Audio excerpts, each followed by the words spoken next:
Ladies and gentlemen, I'm Nathaniel Osgood. Within this talk, I present only the most extreme characterization of my central motivations for using dynamic modeling within the area of health and health policy. The first motivation I'd like to emphasize is we operate in a complex world, something I cover extensively within other videos. And I model to learn more effectively about that world. And there's two major components that help enhance this learning: its speed, its depth, and its robustness. One is by making my assumptions shared and explicit, by allowing me to put my assumptions into an explicit form and one that can be shared with others, whether in a semi-qualitative fashion or in the form of things like state charts.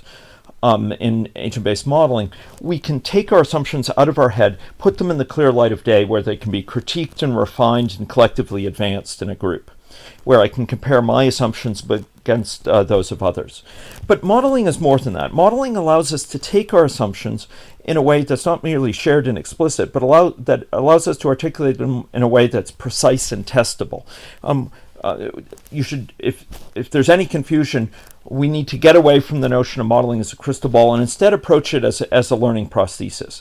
The idea here is that simulation models help us learn more quickly, think through the logical implications of our assumptions, to take theories about the world and allow us to understand the implied dynamics, something that's very difficult with informal reasoning with theories in our heads. But when we declare them explicitly in a precise fashion, a simulation package will allow us to see the implied dynamics, which we can then test with its consistency with the empirical evidence. This allows us to more quickly spot inconsistencies between our model assumptions and whatever empirical evidence that we have, therefore allowing us to put that evidence to greatest use. This allows us, in short, to learn more quickly, consistently, rigorously, and robustly about the world, and to make use of evidence of diverse sorts in sharpening our thinking. Here we have a systematic way of replacing confusion by learning, by allowing us to spot more quickly inconsistencies between our assumptions and what those assumptions logically imply, and the degree to which, and we spot those inconsistencies by testing it against empirical evidence from data or from knowledge of people within the system. In short, ladies and gentlemen, we fail early, fail often.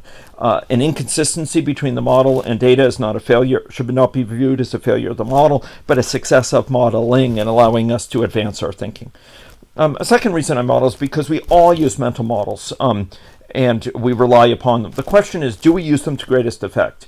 And particularly, do we sharpen them and challenge them by through the use of learning prostheses in the form of computational models? The idea here is computational models help us iterate more quickly through the consequences of our thinking, test the degree to which it's consistent with our observations, and allow us to judiciously collect more data to further test the mental model as captured in a dynamic model in the crucible of empirical evidence. It allows us to undertake interventions, test them against model expectations, and improve our mental model.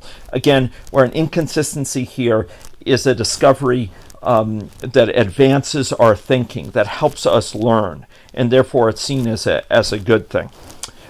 Models help us understand what's going on. They help us test the degree to which a given theory is consistent with the evidence, something that's much more powerful yet in the age of machine learning, when we can combine techniques such as particle filtering and particle MCMC, which, like a CAT scan, just as a CAT scan knits together images made that are from many different angles, that are individually very, very limited, have limited fields of view, occlusion, etc., and knits them together into a 3D view of the patient.